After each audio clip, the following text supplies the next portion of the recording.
Hello students, स्वागत है आप सभी का वोल्केनो आईएएस के डेली करंट अफेयर के डिस्कशन में। तो स्टूडेंट्स, आज का जो करंट अफेयर का डिस्कशन है उसे हम स्टार्ट करते हैं। सबसे पहले अगर हम बात करें फर्स्ट टॉपिक की, जो पहला टॉपिक है वो आचार्य विनोबा भावे जी के बारे में है। विनोबा भावे जी का आज जो 15 नवंबर है, आज उनका पुण्यतिथि मनाया जाता है। आज ही के दिन उनका डेथ हुआ था, तो इसी वजह से आचार्य विनोबा भावे जी न्यूज़ के अंदर में थे। अगर हम बात करें आचार्य विनोबा भावे की, तो ये वही पर्सन हैं जिन्होंने गांधीयन जो फिलोसफी हैं, अगर हम बात करें नॉन वायलेंस या अगर मानव रक्षा की, ह्यूमन राइट्स की जो बातें की गई हैं मानव कल्याण के लिए, तो उन सभी के ये यहाँ पे एडवोकेट रहे हैं। उन्हीं सब चीज़ों को इन्होंने प्रमोट किया है। आचार्य विनोबा भावे जी का जो नाम है, उनका नाम विनायक नरहरि के नाम से इनको जाना जाता है, पर पॉपुलरली इनको विनोबा भावे के रूप में जाना जाता है। स्टूडेंट्स, इनको बेसिकली जो बुलाया जाता है वो आचार्य के नाम से बुलाया जाता है। और हमारी जब आज़ादी हुई थी, जब हमको इंडिपेंडेंस यहाँ पे मिली, उस समय में इन्होंने एक मूवमेंट चलाया था। मूवमेंट का नाम था भूदान। भूदान मूवमेंट बेसिकली हमारे मार्जिनल सेक्शन से रिलेटेड जो लोग हैं जिनके पास में ज़मीन नहीं है, उन लोगों को ज़मीन डोनेट करने से रिलेटेड था। इनके द्वारा जो ये मूवमेंट चलाया गया भूदान, और अगर दूसरा मूवमेंट है ग्राम दान, तो ऐसे लोगों को जिनके पास में ज़मीन नहीं थी आज़ादी से पहले, उन लोगों को समहाउ कुछ ना कुछ जो ज़मीन है वो मिले। इसी वजह से ये मूवमेंट चलाया गया। इसके अंदर काफ़ी लोगों ने पार्टिसिपेट किया, काफ़ी लोगों ने इस मूवमेंट के अंदर जो ज़मीन है वो अपनी ज़मीन डोनेट की, जिनके पास में जो सरप्लस लैंड हुआ करती थी।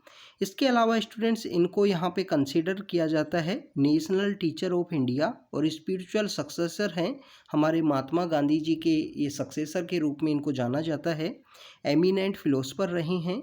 इन्होंने जो गीता, हमारा जो ग्रंथ है, माइथोलॉजिकल जो ग्रंथ है, उस गीता को इन्होंने ट्रांसलेट किया था मराठी के अंदर में, और उसका जो टाइटल था उसको गीतई के नाम से जाना जाता है, कि मदर गीता को मराठी के अंदर इन्होंने ट्रांसलेट किया था। तो ये आचार्य विनोबा भावे जी हैं। गांधी जी ने जब सत्याग्रह किया था भारत छोड़ो आंदोलन से पहले, तो गांधी जी ने क्विट इंडिया मूवमेंट के बाद में आचार्य विनोबा भावे जी को नॉमिनेट किया था उस समय में सत्याग्रही के रूप में। ये भी आपको पता होना चाहिए। तो ये कुछ बातें विनोबा भावे जी के बारे में थी। अगर हम चले नेक्स्ट टॉपिक के ऊपर, तो स्टूडेंट्स नेक्स्ट टॉपिक है मैंग्रोव से रिलेटेड। अभी हमने कुछ दिन पहले भी मैंग्रोव्स के बारे में जो टॉपिक है उसको डिस्कस किया है। आप 2-3 डेज बैक का जो हमारे करंट अफेयर के डिस्कशन है उसके अंदर जाके देख सकते हो। डेली क्विज के अंदर भी इससे रिलेटेड क्वेश्चंस को हमने डिस्कस किया था। अगर हम बात करें स्टूडेंट्स मैंग्रोव्स की, तो अभी रिसेंटली न्यूज़ में इस वजह से हैं कि मैंग्रोव्स से रिलेटेड एक स्टडी सामने आई है, और उसमें बताया गया है कि इंडियन कोस्ट लाइन पे जो मैंग्रोव्स हैं उनका यहाँ पे जो नंबर्स हैं वो यहाँ पे डिक्लाइन होना स्टार्ट होगा। मैंग्रोव्स की जो सिग्निफिकेंट यहाँ पे जो डिक्लाइन स्टार्ट होगी 2017 से। तो स्टूडेंट्स, यहाँ पे बताया गया है BSIP नाम का कोई एक ऑटोनोमस इंस्टीट्यूशन है, उसके द्वारा यहाँ पे department of science and technology के अंडर में आता है ये ऑटोनोमस इंस्टीट्यूशन। उनके द्वारा ये स्टडी है वो कंडक्ट की गई है, जिसके अंदर बताया गया है कि मैंग्रोव जो स्पीसीज हैं, मैंग्रोव जो पेड़ जो पाए जाते हैं, उनकी यहाँ पे जो संख्या है वो यहाँ पे डिक्लाइन होना स्टार्ट होगी। स्टूडेंट्स, इस स्टडी के अंदर पाया गया कि सिग्निफिकेंट जो रिडक्शन है या लैंडवर्ड शिफ्ट हो रहा है जो मैंग्रोव्स का फ्यूचर के अंदर में, उसके अंदर यहाँ पे जो सूटेबल जो हैबिटाट है उनका जो यहाँ पे डिक्लाइन हुआ है। सिग्निफिकेंस स्पेसिफिकली यहाँ बताया गया है कि ईस्ट और वेस्ट कोस्ट जो इंडिया का है, इसके रेस्पॉन्स में precipitation and the sea level का जो चेंज होना, ये काफ़ी बड़ा यहाँ पे एक पॉइंट निकल के आया है कि इनकी वजह से जो मैंग्रोव्स का, अगर हम बात करें कि जो मैंग्रोव्स की जो संख्या है वो डिक्लाइन होगी। स्टूडेंट्स, मैंग्रोव्स काफ़ी ज़्यादा इम्पोर्टेंट हैं हमारे इकोलॉजिकल और इन्वायरमेंटल पर्सपेक्टिव में। अगर हम बात करें, चाहे वो सी का जो स्पीड है उसको रिड्यूस करना हो, चाहे वो सेपरेशन करना हो लैंड और सी के बीच में जो एक्वेटिक लाइफ है उनका, तो उसके लिए काफ़ी ज़्यादा इम्पोर्टेंट है मैंग्रोव्स। और मैंग्रोव्स हमारे सभी स्टेट्स के अंदर जो कोस्टल स्टेट हैं वहाँ पे पाया जाता है। चाहे आप देखिए कि वेस्ट बंगाल के अंदर जो हमारा सुंदरबन है, चाहे अंडमान निकोबार हैं, गुजरात है, गुजरात के अंदर पोरबंदर का जो इलाका है, इन सभी जगह पे हमारा जो मैंग्रोव्स हैं वो पाए जाते हैं। यहाँ पे बताया गया है कि जो maximum range of expansion of mangroves was mapped in the past which was validated by the fossil pollen data के द्वारा उसको बताया गया है कि पास्ट के अंदर जो मैंग्रोव्स हैं उनकी संख्या काफ़ी इंक्रीज हुई थी, बट 2017 से हमको देखने को मिलेगा कि मैंग्रोव्स की जो संख्या है वो यहाँ पे डिक्लाइन होना स्टार्ट होगी। फाइंडिंग यहाँ पे यूज़फुल होगा। ये जो स्टडी है ये हमारे जो मिटिगेशन की जो स्ट्रेटजी हैं, जो अडप्टेशन की जो स्ट्रेटजी हैं, उनके इम्प्लीमेंटेशन में काफ़ी अच्छा रोल प्ले करेगा कि गवर्नमेंट को यहाँ पे नई स्ट्रेटजी बनाने की ज़रूरत है मैंग्रोव्स को बचाने के लिए। जो अडोप्टेशन और हम मिटिगेशन की जो स्ट्रेटजीज़ हम लॉन्च की गई हैं गवर्नमेंट के द्वारा, क्योंकि मैंग्रोव्स यहाँ पे एक नेचुरल सिक्वेस्ट्रेशन का काम करता है कार्बन के लिए। तो यहाँ पे नए हॉट स्पॉट्स, कोस्टल जो वेटलैंड्स हैं उनको कंजर्व करने की ज़रूरत है, जिससे जो क्लाइमेट चेंज का जो इम्पैक्ट है उसको रिड्यूस किया जा सके। कोस्टल वेजिटेशन के ऊपर में along the Indian coastline के अकॉर्डिंग जो कोस्टल वेजिटेशन है वहाँ पे उनका जो क्लाइमेट का जो इम्पैक्ट है जिससे रिड्यूस हो और मैंग्रोव्स को हम यहाँ पे बचा सकें। अगर हम बात करें स्टूडेंट्स इंडियन कोस्ट लाइन की, भारत की जो कोस्ट लाइन है, आप कमेंट सेक्शन के अंदर बताना कि इंडिया की जो कोस्ट लाइन है वो कितनी है। आप इसके बारे में कमेंट सेक्शन के अंदर बताना कि कितना किलोमीटर है, कितना स्क्वायर किलोमीटर है, इसके बारे में आप ज़रूर कमेंट सेक्शन के अंदर बताना।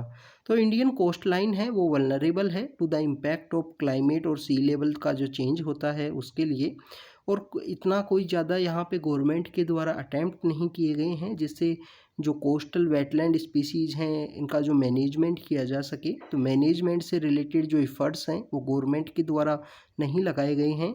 ये हमको शो करता है कि इंडिया की जो कोस्ट लाइन है वो कम्प्लीटली यहाँ पे वल्नरेबल है।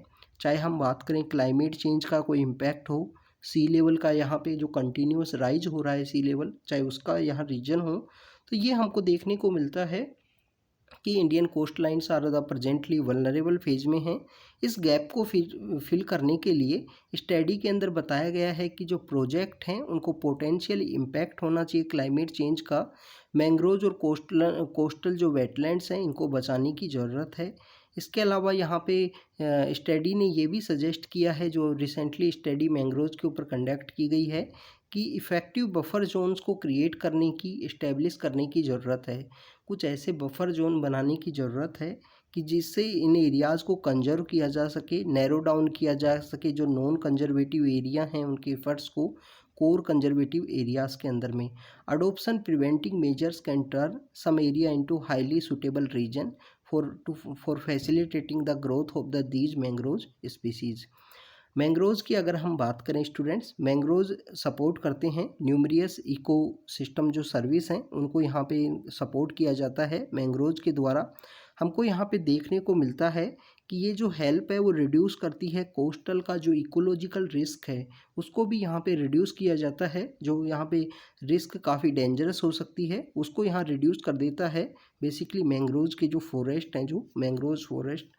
इसके अलावा यहाँ पे जो एंडेंजर्ड इकोसिस्टम है उनका रैपिड डिक्लाइन जो क्लाइमेट चेंज की वजह से हो रहा है, ये सब काफ़ी सारे ऐसे रीजन हैं, ह्यूमन एक्टिविटीज़ भी ऐसी रीजन्स हैं जिनकी वजह से मैंग्रोव्स का यहाँ पे डिक्लाइन है वो हमको देखने को मिलता है।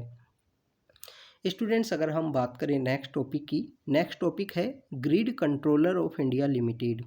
Grid controller of India limited क्या है? अगर हम बात करें स्टूडेंट्स, पहले हमारे यहाँ पे हुआ करता था power system operation corporation limited नाम से एक हमारे यहाँ पे इंस्टीट्यूशन था, उसी का अभी रीनेम किया गया है, grid controller of India limited इसका नाम कर दिया गया है।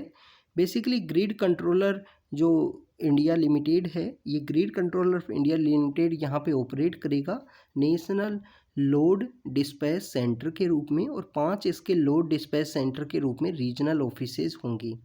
Students, grid India basically designate किया गया है एक नोडल एजेंसी जिसके अंदर पावर सेक्टर के अंदर जो रिफॉर्म है उनके लिए ये वर्क करेगा। आप देखिए कि पावर सेक्टर के अंदर काफ़ी सारे रिफॉर्म लिए गए हैं गवर्नमेंट के द्वारा, चाहे वो उदय स्कीम हो, चाहे वो उदय स्कीम हो, उज्ज्वल डिस्कॉम अश्योरेंस योजना हो, चाहे स्मार्ट मीटर का कॉन्सेप्ट हो, चाहे एलईडी लाइट से रिलेटेड हो, या लॉस का जो यहाँ पे जो पावर सेक्टर में जो लॉस होता है उसको यहाँ पे रिड्यूस करने से रिलेटेड हो। तो ऐसे काफ़ी सारे रिफॉर्म हैं वो गवर्नमेंट के द्वारा लिए गए हैं। और वन कंट्री वन ग्रिड का जो कॉन्सेप्ट है उसे भी इम्प्लीमेंट करना हमारे गवर्नमेंट का यहाँ रिस्पॉन्सिबिलिटी है। तो ग्रिड इंडिया को यहाँ डेजिग्नेट किया गया है एक नोडल एजेंसी के रूप में, जो मेजर यहाँ पे पावर सेक्टर के अंदर जिसके द्वारा रिफॉर्म लिए जा सकें। ये यहाँ पे इम्प्लीमेंट करेगा और ऑपरेट करेगा green energy open access portal के रूप में। रिन्यूएबल एनर्जी सर्टिफिकेट यहाँ पे प्रोवाइड किए जाएंगे, ये काफ़ी इंपॉर्टेंट है। रिन्यूएबल एनर्जी सर्टिफिकेट जो प्रेजेंटली हमारे रिन्यूएबल एनर्जी का जो टारगेट है उसको अचीव करने के लिए सभी इंस्टीट्यूशंस को ये सर्टिफिकेट होने चाहिए, रिन्यूएबल एनर्जी सर्टिफिकेट बेसिकली। इसके अलावा ट्रांसमिशन प्राइजिंग है, शॉर्ट टर्म ओपन एक्सेस इन ट्रांसमिशन है, डेविएशन सेटलमेंट मैकेनिज्म है, पावर सिस्टम डेवलपमेंट फंड है। ऐसे सभी जो इंस्टीट्यूशन हैं जो पावर सेक्टर से रिलेटेड, उनको यहाँ पे उनके रिफॉर्म के लिए, उनके इम्प्लीमेंटेशन के लिए ग्रिड इंडिया को यहाँ पे एक डेजिग्नेट अथॉरिटी, एक नोडल एजेंसी क्रिएट किया गया है, जिसके द्वारा इन्हीं सभी सेक्टर्स के अंदर रिफॉर्म लिए जाएंगे। तो students, power system operation and corporation limited है, उसका नाम चेंज कर दिया गया है grid controller of India limited के नाम से। ये आपको पता होना चाहिए। अगर हम बात करें स्टूडेंट्स नेक्स्ट टॉपिक की, नेक्स्ट टॉपिक है यहाँ पे long term low emission development strategy. ये इंडिया के द्वारा यहाँ पे अपना लॉन्ग टर्म वे में लो एमिशन एंड डेवलपमेंट स्ट्रेटजी है उसको इंडिया के द्वारा प्लेस किया गया है, लेट डाउन किया गया है COP27 की, UNFCCC की जो COP27 है जिसकी मीटिंग चल रही है प्रेजेंट समय में शर्म इल शेख में, इजिप्ट के अंदर में। तो वहाँ पे हमारे गवर्नमेंट के द्वारा, हमारा गवर्नमेंट का जो डेलीगेशन वहाँ पे गया है, जिसमें हमारे मिनिस्टर ऑफ इन्वायरमेंट फॉरेस्ट हैं, उनके द्वारा ये स्ट्रेटजी है वो वहाँ पे लेट डाउन की गई है कि गवर्नमेंट ऑफ इंडिया की ये स्ट्रेटजी है कि लॉन्ग टर्म में लो एमिशन और डेवलपमेंट स्ट्रेटजी को किस तरीके से एक दूसरे के साथ में कोऑपरेट करते हुए चलाना है, उन सब की यहाँ पे बात की गई है। बेसिकली स्टूडेंट्स, अगर हम बात करें इस स्ट्रेटजी का जो मेन फोकस है वो rational utilization of natural resources, जो हमारे नेचुरल रिसोर्सेज हैं उनका रेशनल यूज़ के ऊपर में होगा। इसके अलावा यहाँ पे एनर्जी सिक्योरिटी को भी हमको फुलफ़िल करना है, क्योंकि इंडिया के अंदर आप देखिए कि कंटिन्यू पॉपुलेशन है वो राइज हो रहा है। राइज होने की वजह से जो एनर्जी की जो डिमांड है वो भी यहाँ पे कंटिन्यू इंक्रीज हो रही है।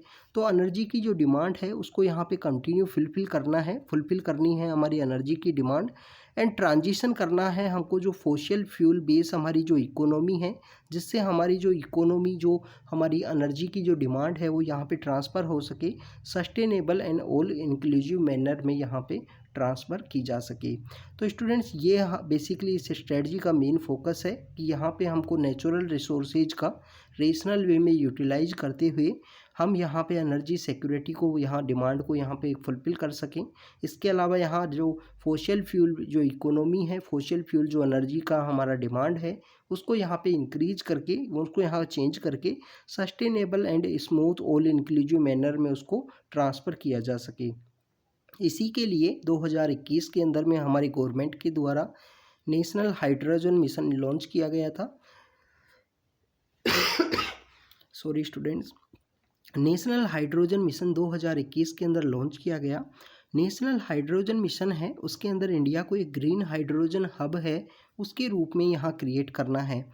अब आपके लिए यहाँ पे सबसे इम्पोर्टेंट है कि ग्रीन हाइड्रोजन हब क्या है, इसके बारे में आप एक बार ज़रूर गूगल करना। आप इसको अगर गूगल करके रीड करोगे तो आपको काफ़ी कुछ जानने को मिलेगा। तो ग्रीन हाइड्रोजन हब क्या है उसके बारे में, या ग्रीन हाइड्रोजन के बीच क्या होता है, डिफरेंट टाइप की जो हाइड्रोजन्स हैं उनके बारे में आपको पता होना चाहिए। तो स्टूडेंट्स, यहाँ पे बताया गया है कि बायोफ्यूल्स हैं उनका यहाँ पे इंक्रीज़ किया जाएगा। जैसे आप देखिए जो इथेनॉल ब्लेंडिंग है, इंडिया ने जो E10 नाम से स्टार्ट किया था कि इथेनॉल ब्लेंडिंग है कि हर एक पेट्रोल में, डीजल में 10% है जो इथेनॉल है उसका ब्लेंडिंग किया जाएगा। तो इथेनॉल ब्लेंडिंग पेट्रोल के अंदर to the drive to increase the electrical vehicle का जो पेनिट्रेशन है उसको यहाँ पे इंक्रीज किया जाएगा। आप देखिए कि इलेक्ट्रिकल व्हीकल के लिए हमारी गवर्नमेंट की एक स्कीम है फास्टर अडोप्टेशन, वहाँ पे इलेक्ट्रिकल व्हीकल्स का अडोप्टेशन करना है। तो फेम जो स्कीम है, आपको ये भी पता होना चाहिए कि फेम स्कीम कौन सी मिनिस्ट्री के अंदर आती है। जो फेम स्कीम है मिनिस्ट्री ऑफ हैवी इंडस्ट्री के अंडर में उसको अडोप्ट किया गया है, उसी के द्वारा इम्प्लीमेंट किया जाता है।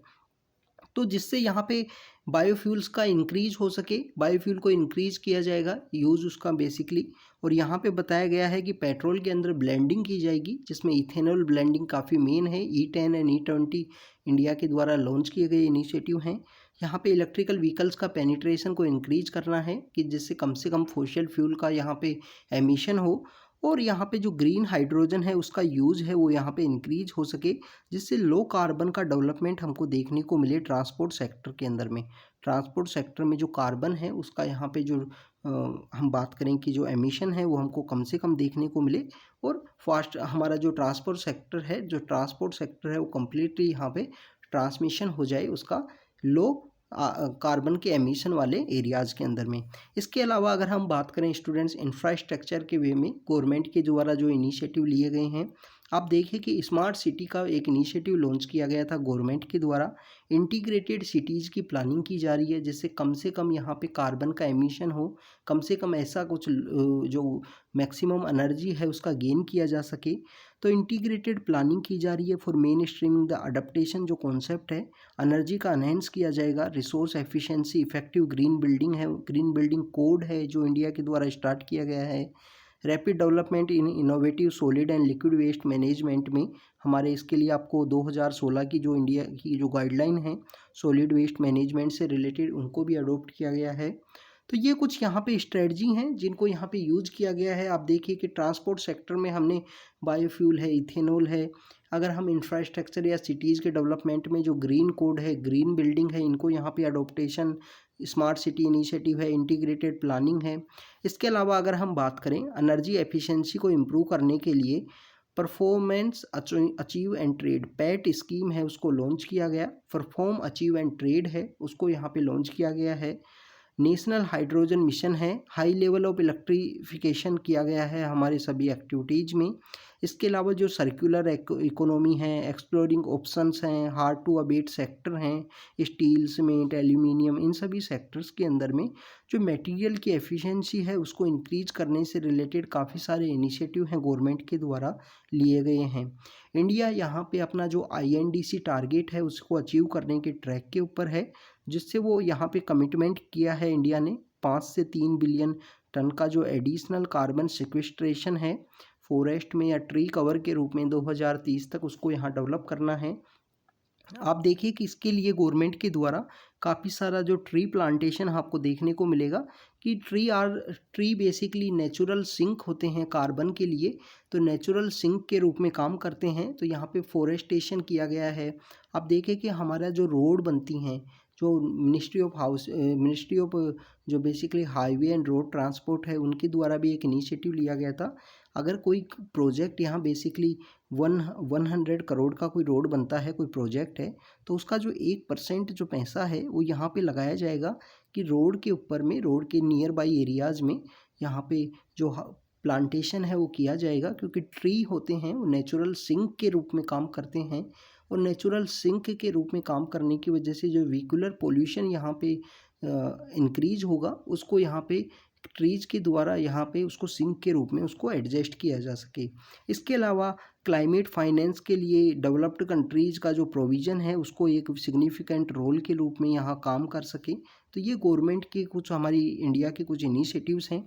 इसके अलावा इंडिया का जो मेन वर्क है वो यहाँ पे क्लाइमेट जस्टिस और सस्टेनेबल लाइफ स्टाइल से रिलेटेड जो 2 थीम हैं उनके ऊपर में वर्क करता है, साथ में जिसमें common but different responsibility and respective capabilities का जो कॉन्सेप्ट है इंडिया उसको अडोप्ट करना चाहता है, जो पेरिस के अंदर में इंडिया ने एम्फेसाइज किया था।